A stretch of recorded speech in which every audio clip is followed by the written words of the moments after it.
Just waiting for the stream to come on. As usual, it takes a little bit of time just to get everything running. This is always a very weird time in the stream. It looks like it's up. Hi, I hope you're well. I hope you're enjoying this festive week. We're very close to Christmas, of course, and Christmas means sort of almost downtime, kind of, which is quite nice. I thought that instead of talking about a web development topic, I was actually going to talk about the Microsoft Edge browser thing. But instead of that, what I want to do is I want to do a live coding class, because I like doing live coding stuff on Docker and Python and NPM, because, why not? Well, actually, there is a little bit of background to this, because I'm developing a course for Pact Publishing, and that course is on Python, and it uses Docker, and it uses Docker Compose, and it uses NPM, and it uses all sorts of bits and pieces. So I thought that I would demonstrate how I'm setting all of these things up. This won't be, or this will be talked about in the course, but in far greater depth. I just want to show you how I've got things hanging together, and how to actually install Python and NPM in a Docker container. Now, as you can probably see here, we have Docker Compose and a dockerfile. These are in blue because this is all, I've just literally removed the contents of these files. This already works. I just want to show you how I put all of this together. So there is a little bit of background to that. And in fact, we're down here in the terminal. If I just did docker ps, actually no, let's just do docker images. We can see that we already have some images created.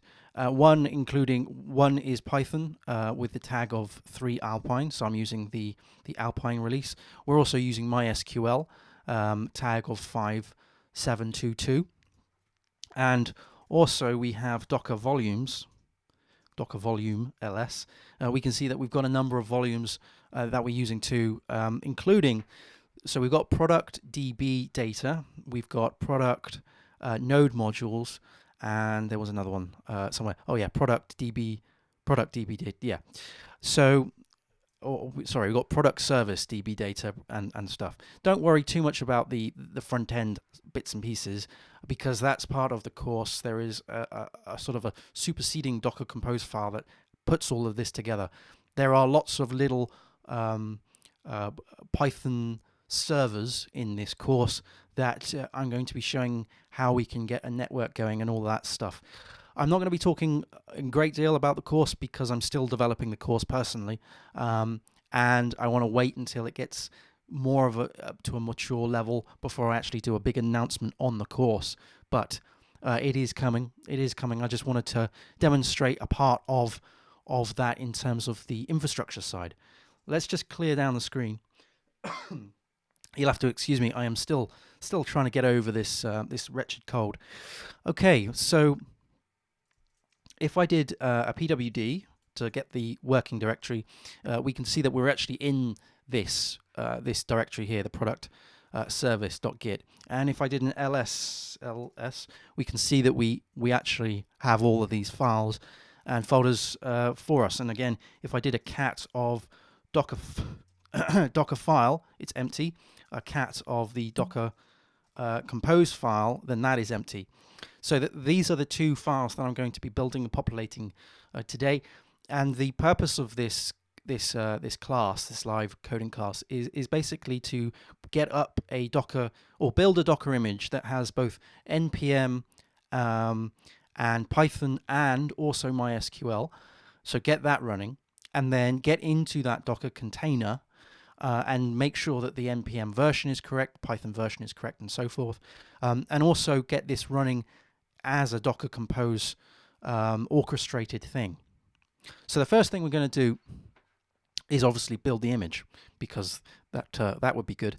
Let's just double click on here. So I'm now within the Docker file. I suppose actually before I do this, let's just do a Docker PS just to show you that there's nothing up my sleeve. We have no Docker containers running, and if I did a Docker machine active, we should be able to see that we have the packed order management Docker machine running, which is the one we're using. But again, absolutely no containers at all. So let's clear that down. Fine, that's no problem.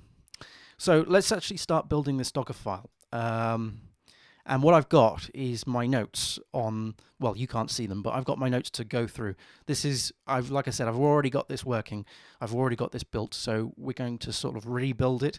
But before I do, I kind of need to talk about the actual app and how the app sort of runs and is configured.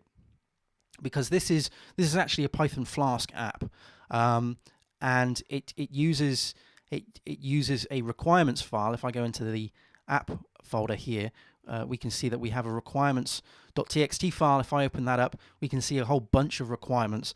So the Docker file needs to have pip installed to install the Python packages, and like I said, we've got lots of Flask, Alchemy and Swagger and so forth in here, and the MySQL bits and pieces too, SQL Alchemy and so forth. I'm not going to demonstrate what the app does. I'm just going to be talking about how the app gets built. So don't worry too much about any of the other bits and pieces, apart from, however, this package.json file. If I open that up, excuse me. If we open that up, we can see that we have a Python, getting my languages mixed up, a Node, an NPM package, which is Swagger UI dist off of that version. So the Docker file needs to not only install Python and MySQL and NPM, but it also has to install the packages from this. So it needs to, first of all, it needs to install all of those. Then it needs to install everything in requirements. Then it needs to install the package.json file. And then we're happy, really. So let's close that down. So don't worry about the docs or the tests or anything, because I'm not going to be talking about any of that here. I'm just going to be focusing on this Docker file and the Docker Compose file and jumping in and out of this terminal that I've got running here. So let me just line all my ducks up, and then we can start writing code. Just going to grab a swig of my Earl Grey.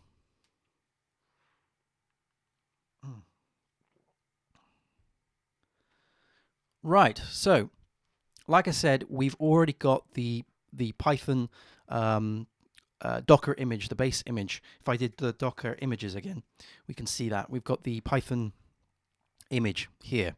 So what we can do is we can use that as the base image. So we can do from, and then we can do Python. In fact, I'm just gonna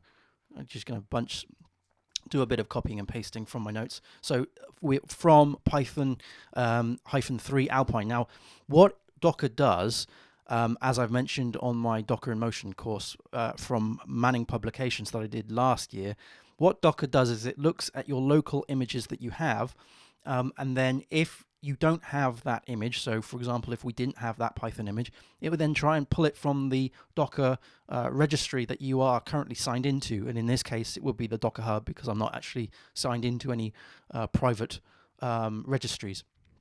So it would get it from the Docker Hub, and then it would install that, and then it would continue on through your Docker image and then install all the bits and pieces that you're using. So what I like to do is just have a maintainer, just to let people know who is actually looking after this thing. And then what I need to do is I need to say to the Docker image that everything that happens after this needs to run in the app directory. The app directory here has, like I said, both the requirements.txt and the package.json file. So what we need to do in the Docker file is we need to change the working directory. So we can do that by doing work dir, and then we change that simply to app like so. So now it means that any other command or the run instructions of the Docker image can run within here. So this is where we are at the moment, which means we have direct access to the package.json and the requirements.txt file. Okay, so that's fine. That's all good. Let's actually go and start actually running installing some bits and pieces. So the first thing we need to do is type out the run instruction, and then let me just drag this. I can't actually see it very well. There we go.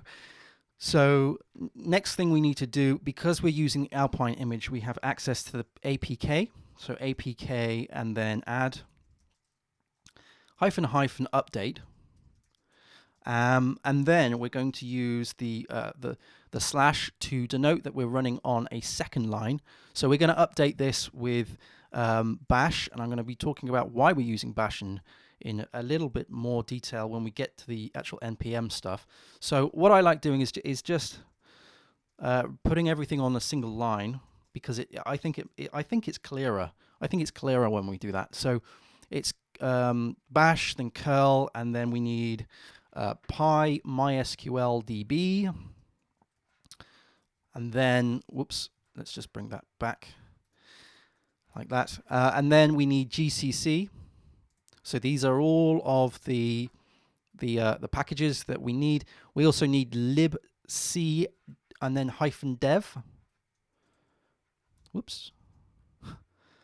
Lib with L. There we go. And then we need MariaDB dev, because this will be what's used for the connection to MySQL. We also need to start thinking about the Node.js side of things. So this is all. So everything I've done so far just basically builds the foundation work for MySQL, and also curl and bash. Why do I? Hang on, I'm just trying to think why I need curl. I probably don't need curl. No, I'll keep it as is, and then I'll remove it if at the end if I don't think I need it. But anyway, let's just leave it as. Okay, so the next thing is Node.js. So we're going to grab that, and then of course we need NPM, like so. So that basically sets the stage for all of our packages within our Docker container. And now we can actually start acting upon the Docker container and working out or running scripts within here, including the pip stuff. So what we can do is, well, first of all, we need to upgrade pip. So we can do and pip install. So let's just bring that down here. So and pip install, and then -- upgrade pip. So that's just going to install pip and then upgrade it. Fine. Now we need to actually tell pip to install everything. Excuse me, from the requirements.txt. And remember that because we've altered the working directory to go into /app, we've got direct access to that, as in this is where we are in the current working directory. So what we can do is we can simply do and pip install, like that, and pip install, and then -r. -r is the path of where the requirements are. So requirements.txt. And then finally, the last thing we do is we remove all of the cache that the APK has created, because when you're dealing with Docker, you don't want to be lugging around all of the cache that was created when everything was updated, because there's no point. You're not going to update this again after this. So the very last command that you really should do as a run command should be to clear up the stuff that you've got, because when you do all of these installs, say for example you're just running a Ubuntu server or something without Docker, what happens is it creates a cache of all of the packages that you've requested and downloaded, which means that the next time that you run an update or an upgrade, it looks at the cache to see what you've got, and then it will use some of that if needed. If not, it will refresh the cache and so forth. But in the Docker world, when we're dealing with containers, it's a waste of time, really. And this will help to reduce the Docker image. In fact, I did a whole talk at PHP Southwest a few years back about how to put your Docker image on a diet, and that was one of the big ways, is just to clean up after yourself. So that's a good point that I would like to make. So, okay, after that, notice we don't have a slash here. It means that we're now done with the run command. Yay! So after this, what we can do is we can copy, because bearing in mind we haven't actually put anything in terms of files into this yet. What we can do is we can copy the package .json file. So I'm just going to copy that into here. So we're copying app package.json into app package.json. In fact, what we should do, as I've just realized that I've forgotten to do, is above the working directory, we need to copy the requirements file. Because it's not going to know where the requirements file is until we copy it. So the first thing we do is we the first thing I do is cough like a madman. The first thing we do is we copy the requirements file from the app directory, and that puts that into the container. So this is the source, which is on the host machine, and then this is, this is the destination, which is on the container. So that is now going to be an app requirements.txt. And likewise, down here, we are copying package.json into app package.json as well. Again, this is the source, and this is the destination. This is the host. This is what is in the container. Right. So we've built all that. That's all good. That's all good and well and fun. Now we actually need to run the actual npm install, because we haven't actually installed anything yet in terms of npm. We've just got npm. What we need to do is actually run the package.json file. So we have a secondary run command like this, and we're going to just install it. Now, why haven't I put this up in here? This is something that messed me up for a while. Why haven't I put the npm within this run command? Why haven't I done everything in one sort of single hit? Well, you could do that, but the problem is that the things that get changed quite frequently are your dependencies of your application. All of this stuff doesn't really change. Yes, you need MariaDB. Yes, you need Node.js and npm. Fine, but that doesn't actually change itself a lot. What changes when you're actually developing a system are the dependencies. So the dependencies here are in package.json and requirements.txt.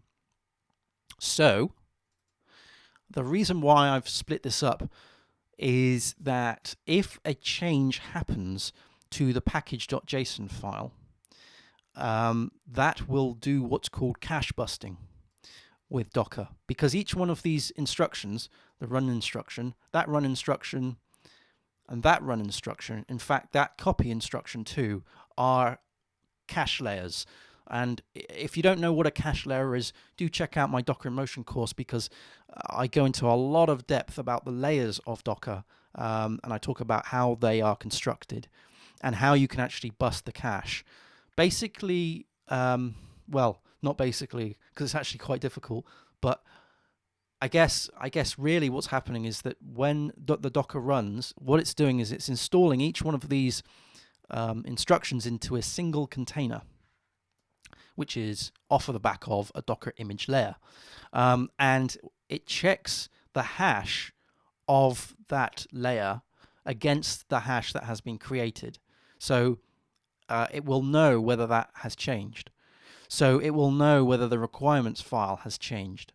Now, if the layer above is changed, that forces all the layers below it, or I should say above it, to be rebuilt. So for example, if the requirements file changes, then this whole run instruction will be reran, including the installation of the requirements. If the package.json file changed, then this run command would be reran because the hash of the layer will be different, because it's different to what's within the build context. So in my Docker in Motion course, I talk about this with animations, and it's a whole lot easier because things move and stuff, and there's graphs and charts, and well, not necessarily graphs and charts, but there's more of a visualization as to the explanation. Just talking about it, I think, is quite difficult to comprehend. I personally needed to actually see it myself as that happened. So if you're interested in Docker, then do check out that Docker in Motion course. I'll put links to these things down below and stuff. So do check that out. The last thing we need to do, of course, is we actually need to copy the app. We actually need to copy everything into here. So we're just going to, after the npm install command, we're just going to do copy app, which is the whole app. So we're not copying bin, docs, or tests. We're not even copying any of this stuff, the Docker Compose or the Docker file or the license or the README, because the app is within app. This is what I really like about Flask. Well, one of just several things I like about Flask is it's quite self-contained, which is nice. And then the final thing that we need to do in this Docker image is that we actually need to run Python, and we actually need to run the app.py file. So if we go to here, we can see that we have the app.py file. I'll just open it up just to give you an idea of what it's doing. It literally is just running setup and then creating the app and then running that on a host. It's it's fairly, if you're a Flask guy, it's fairly trivial. But it's just running that and then running the application. Okay, so let's just review all of this.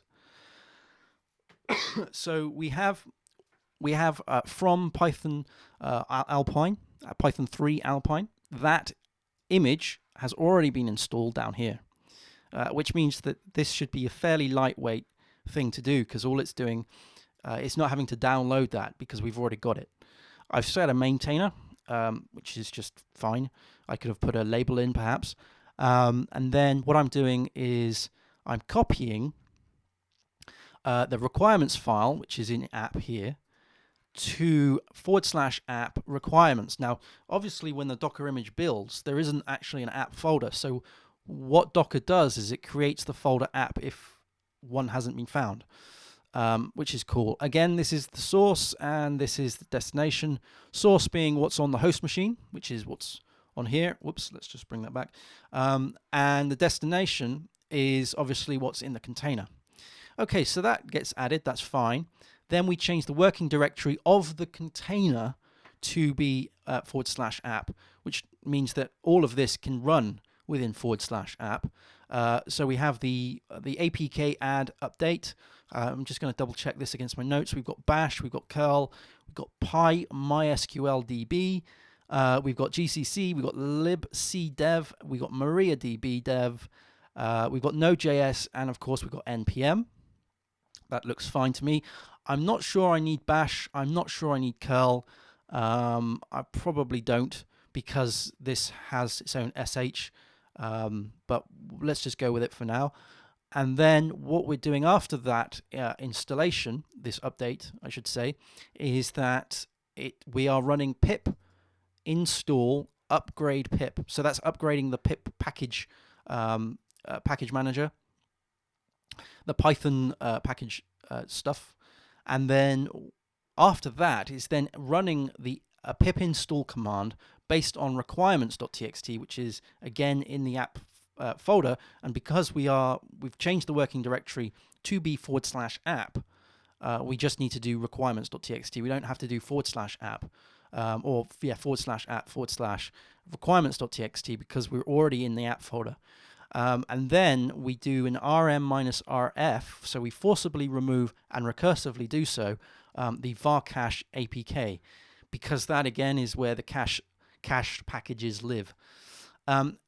After that, the next instruction is a copy instruction, which will copy the package.json from the app folder, which is here again, into /app and then package.json. I guess because I've changed my working directory, I don't actually need to explicitly say /app, but just for readability, I think that's always good. And then after that, we're doing a run. So this is running this command within the container. We've already got NPM installed because we've installed it up here. And we're just running install. That's going to read the package.json file, which is here, which will return Swagger UI, or will install, I should say, Swagger UI dist within the container. And don't worry too much about all the Swagger bits and pieces. I think maybe you can tell what with the words API and stuff, you might be able to have a guess as to what this is doing in terms of what the application is doing. So anyway, after that, run npm, we are then copying the actual application, the whole application, all of this good stuff into /app. And then we're running the app.py file against Python. So that is 28 lines of code, which I could get shorter if I remove the spaces, to install NPM and Python and MySQL in a Docker container. Excuse me. So that's all good. That's all good. The next thing I'm going to do after I take a swig of my tea is I'm going to run Docker Compose. And again, Docker Compose is completely empty. There's a couple of things that we need to do with Docker Compose, because it's not just this container that we're building. We're also building, I should have mentioned that, we're also building the MySQL database. That is in a container that is linked to this node npm /Python container. Let me just bear with me a minute. Just grab a tea.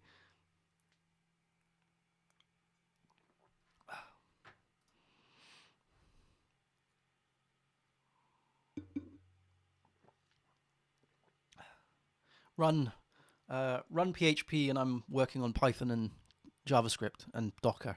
I need to get a tea cup mug with Docker or Python or JavaScript on it. I hope to have like a whole collection. It's not just PHP that I can do.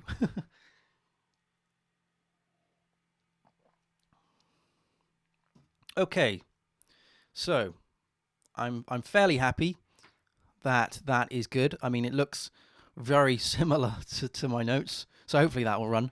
I shan't be running it directly without the Docker Compose, so I'm just going to leave it as is. That looks good to me. Okay, so let's hit Docker Compose. Okay, so the first thing we're going to do with Docker Compose is that we're going to define the version. So we're just going to do version, and today's version is version 3. Okay, remember I said beforehand that we had some volumes. If I did docker, what's the command? Docker volume ls, we've got a whole bunch of volumes here against this host machine, against this Docker machine that I'm running. The one that we care about is the product DB data. And we can define that like so. So if I just grab that, put that in there. So that is product DB data. Now this is a Docker volume. This isn't a bind mount. This isn't connecting to the host machine in the sense that it's not a raw one-to-one to something on the host machine. This is actually a Docker volume, a data volume. It's actually this volume, in fact. So yeah, it's a local volume. That was what I was trying to say. It's a local volume. Okay, next after this, we don't have to configure it at all because it's local. It's just going to run the defaults. The next thing we need to do is we need to define some services. And in the services, we're going to create two services. One is called product, product, like so. And the other one is, is going to be product underscore DB, because that's the database. So we've got two services, I should say. We're going to use the image of here. Well, let's configure the database first, because it's slightly different. So we got the DB. We're going to be using, if I scroll up a little bit, we're going to be using the MySQL Docker image that I've already downloaded, which is this one just here. So that is MySQL : with the tag of 5.7.22. Excellent. We're also going to define some volumes. That should be, there we go. We're going to define some volumes. And the first volume we're going to define is product. Let's just copy it, because I'm going to get it wrong. I'm going to get it wrong. So let's just copy it, put it in here. So it's product hyphen DB hyphen data, and that's going. This is again the source. This is this source volume is that is the connection, the linkage, if you will. So we're using that Docker volume, and the destination on the container is /var/lib/MySQL. Now, the things in here are golden. If you're ever using Docker and you're using MySQL, and you're wondering why every time you spin down or terminate or tear down your containers, and you're wondering why on earth your database gets destroyed every time you do that, it's because you're not saving what's in var lib MySQL. That is the actual files, the raw files for your database, and you want to keep that, persist that in a Docker volume like I've got here, which means that every time you remove your containers, you're not removing the data in that Docker volume, because it's in a Docker volume. That Docker volume is still active. Like I've got this volume here, this actually has some bits and pieces in it. And which means that the next time you spin this up, it's just going to reattach to this volume, which means that your data will not be destroyed. Oh, yeah, gosh, that's happened to me a couple of times, especially when I started out learning Docker. Fun old days. Okay, so because we're using the MySQL image, we need to supply a couple of environment variables. So let's just put in environment. The first environment variable is MySQL _root _password. I'm just going to set that to test. Seriously, do not do this in production. Please don't do this in production. If you're using databases in production, then do something completely different. Don't do this, because not only can you see the password in this lovely, simply displayed Docker compose file, but also when you're using environment variables, you can see them in the history of your Docker image. So let's say, for example, an attacker gets into your server. They could not only cat this out and see this raw configuration file, but they could also do Docker history against the container and actually see the how that container was built. And because you're using environment variables, you're baking that in, which is not good, because this all gets ran like clear text. So anyway, that rant over. MySQL. The next one is MySQL database, and we're going to supply that as product. Now, the last thing we need to do on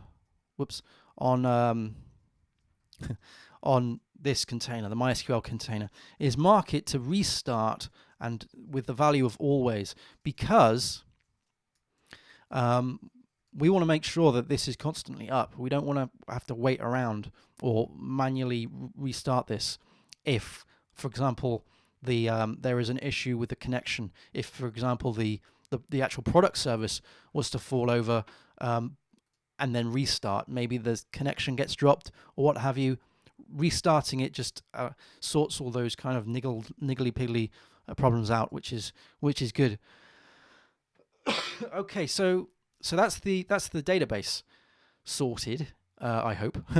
The next thing we're going to do is we're actually going to build or create the product service. The product service doesn't run off of an image. It actually runs off of the Dockerfile, this thing here, that we've just literally created. So what I'm going to do is I'm going to do a build, and we're going to give it a context of dot. Now, why dot? Well, it's going to run it in this folder, and it looks for a file called dockerfile. And if you're running it in dot, then it will find that. Okay, so that's fine. If the Docker file is somewhere else, then you will have to change this as well. Also, context has a different meaning in the sense that it's also the stuff that goes up to the Docker image. So, I mean, I don't have it here, but you really should have perhaps a Docker ignore file, especially because I've got the node modules folder here. There's nothing in it. It's just the way I structured it. But let's say, for example, someone ran this locally rather than against a container, and they actually installed this. Perhaps they were using a virtual Python environment, actually installed all the dependencies and stuff. You don't want to be faffing about with pulling all that up when you're actually building the Docker image. You want all of that to be installed when the Docker image is being built. You don't want to bring all that up too, because you're going to get some awful image issues with conflicts and other bits and pieces, and also the image is just going to be ginormous. So yeah, I probably should put in a Docker ignore file. Just haven't really got around to it. Okay, so let's continue. Where are we? We've got the build context. Next thing we're going to do is we're going to give some ports. And the only port that we need is 80. That is the source. The destination is 5,000. Why is it 5,000? Well, if we took a look at the where are we? app.py file. This runs on this host, but with Flask, we are by default running on port 5000. It's just the way that Flask is configured by default.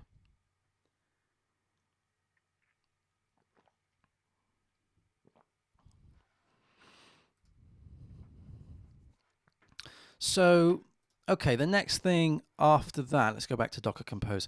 The next thing we need to do, let's just bring that out. We don't need another port, that's fine. After ports is links. Links, not kinks, links. We're going to link that to the product DB.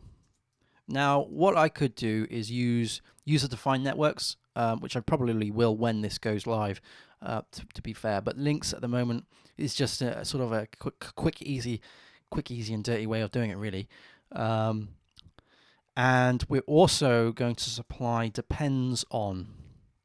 Now, depends on will change the order of the containers that when they get built.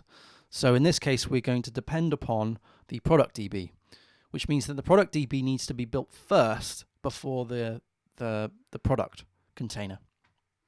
So let's just recap.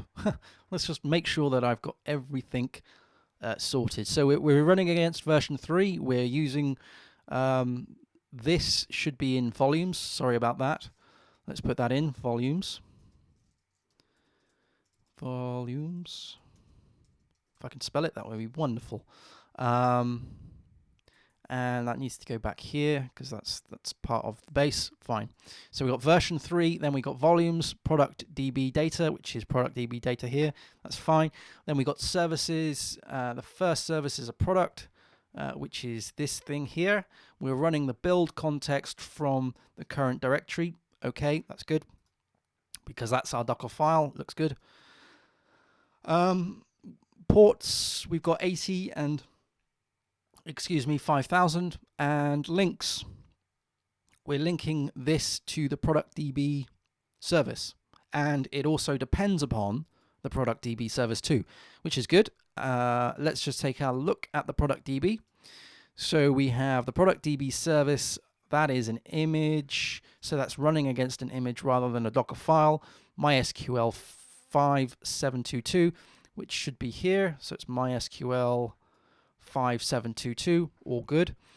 Then we have the volumes. So we have the product DB data, which is the same thing up here. Yep. And we're putting that into var lib MySQL. I think that looks good. And then we've got the environment variables. We've got MySQL root password, and we've got the MySQL database, test and product. That is all going to link up against all the stuff that's within this Docker volume that I've got here. And we're also setting it to restart. So really, in about sort of 50 or so lines of code, I've got a Docker compose file and a Docker file that create Python, NPM, and MySQL containers. I mean, this is what I really like about Docker. One of the many reasons why I like Docker is because it's very easy to read. You know, it does exactly what it says on the tin. Obviously, if you have a very complicated Docker compose file, and I have worked on incredibly complicated, when you start getting to sort of like today on one of the clients I was dealing with, we had like 9 Docker containers running. That can get quite complicated. And you end up having to split out your Docker compose files. I might talk about that in another another course perhaps. But this is extremely easy to read, I think. It's very lightweight. So let's go ahead and run it. Let's go and see if this works. Usually what I would say is that when you are trying these things out, you should, I mean, I haven't actually tried the Docker file yet. I haven't actually ran it yet. The reason why I haven't done that is because I know that this should technically work, because I have my notes of the thing that does work. So hopefully, if I've typed everything out right, it should be okay. But usually what I do is I do this piecemeal. So, you know, let's change this run instruction and then build the Docker image, and then change it again and build it and so forth, just to get it right. It's a bit of trial and error. I know that I haven't done it. This is kind of like the test, if you will, right now. So bear with me a minute. This is all live. This might not work. So the first thing I need to do is do docker-compose. We could do a -f, and then we could do docker compose.yaml, but that is the default Docker compose file, so we don't need to do that.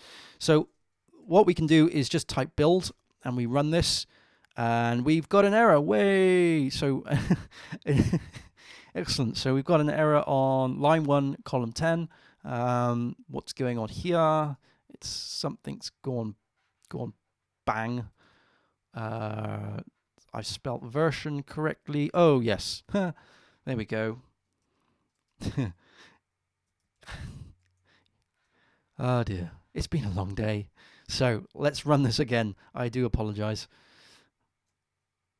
Just for people who don't know, I missed the quotes out. Can you see that's gone green? And beforehand, the last quote was like, well, removing the last quote, that wasn't green. So that drew my attention instantly. So let's save that, run this again, and hopefully, yes, it's now building. So whilst this is working, I'm going to grab a cup of tea, and then I'll talk about what on earth it's actually doing. Hopefully this will be okay. I'm actually building this image live whilst I'm live streaming, so if this cuts out, then I do apologize. I should put some hold music on or something.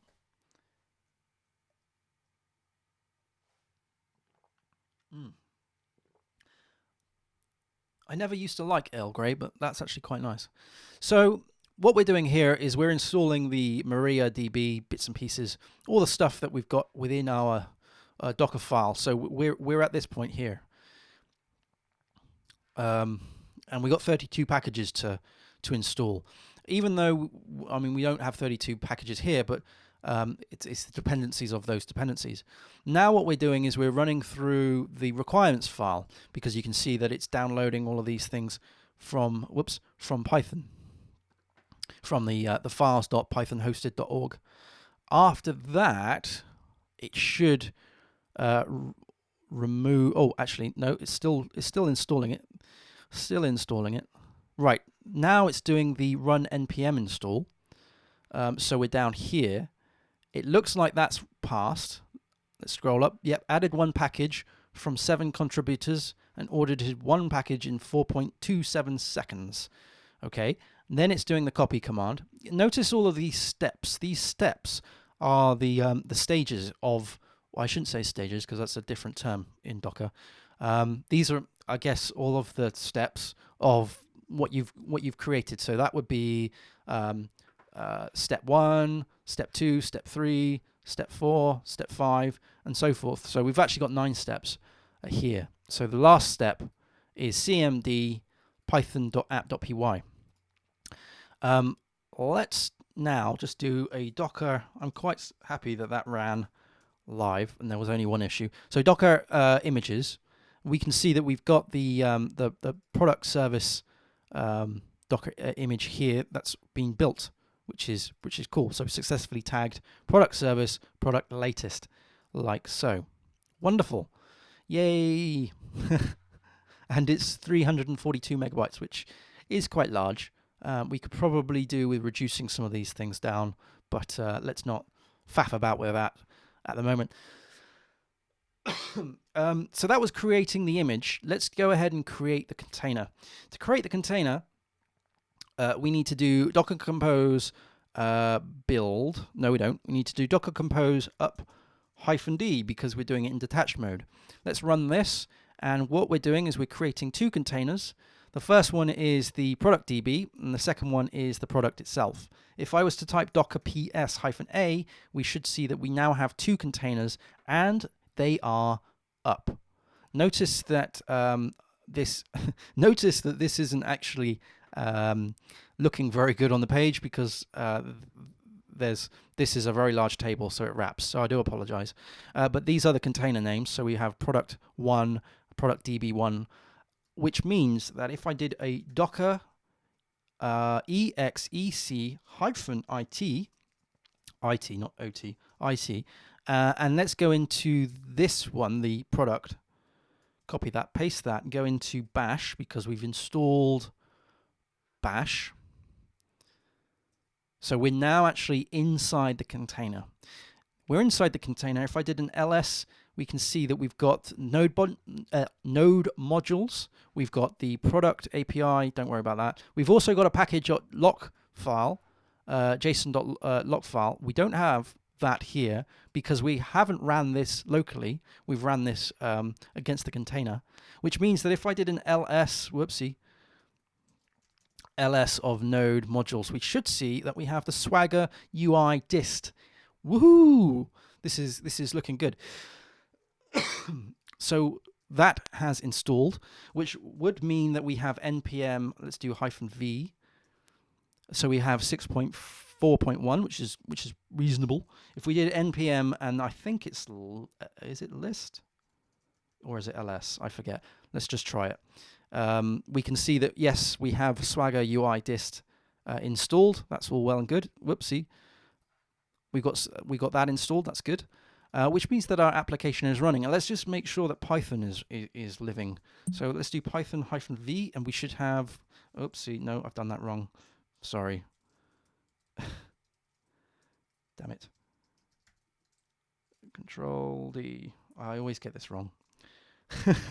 It's not the same as PHP. It's version. Because, you know, we like to be different when we've got different programming languages. So this is 3.7.0. That is what I was trying to get to.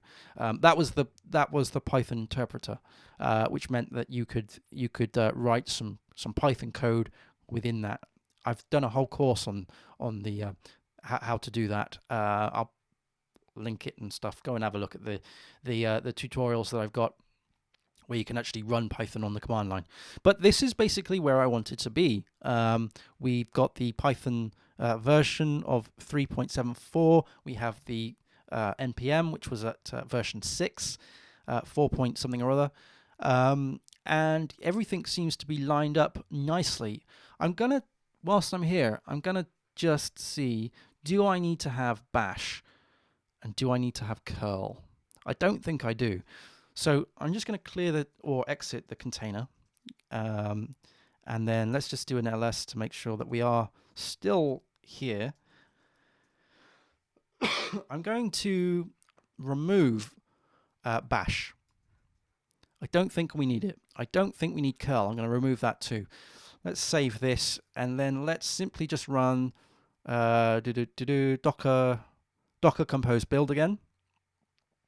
And this is what I was talking about with the cache busting. Because we've changed this thing here, this has a different ID against the Docker layer, or hash, I should say. It knows that it's changed, which means that this is changed. So this needs to be reran, this run instruction, which means that this needs to be recopied, which means that this needs to be reinstalled, which means that this needs to be recopied, and then this to be ran again. So if I was to change something in the requirements file, then it would run through the whole thing from start to finish. So we'll just wait until that runs.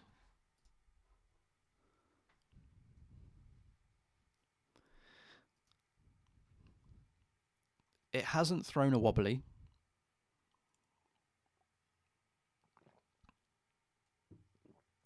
I wonder why I had bash, and I wonder why I had curl.